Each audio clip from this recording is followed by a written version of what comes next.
Hey everyone, so I wanted to talk about the Native American reform schools. They were often called boarding schools, and they were supposed to be places of education and teaching. Instead, they were instruments of forced assimilation that stripped children of their language, their culture, and their identity. Some history and background on it. In 1819, the U.S. Congress passed the Civilization Fund Act, which funded missionary groups to establish schools aimed at civilizing indigenous groups. By the late 19th century, though, that's when President Grant's peace policy and the government formally partnered with churches to administer reservations in schools.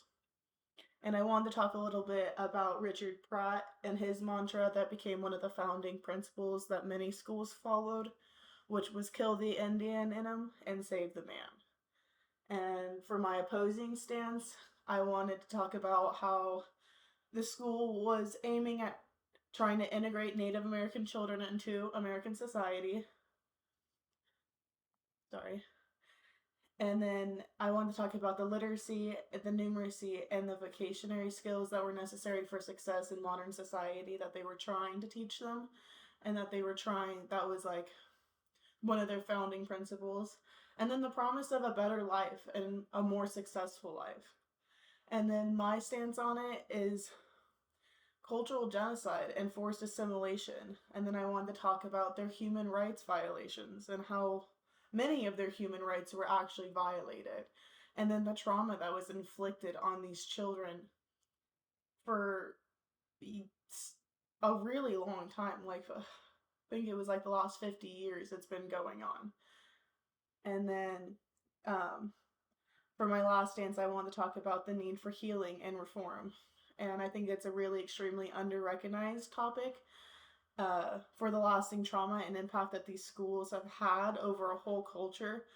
But there is another side to it, to why the schools opened in the first place, to one, why they were government funded, and then to two, like, the purpose of what they were trying to do should be still applicable today. Like, we should still be trying to integrate indigenous kids into American society so they can have a better life and they can know English and they can do everything in America if they wanted to. But I also feel like it needs to be recognized that what has happened in the past is there too.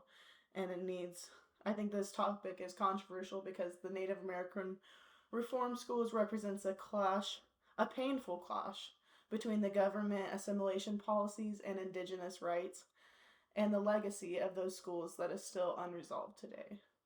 Only by confronting the truth of these schools and supporting Native-led education reforms can we begin to heal the generation wounds that they have left behind.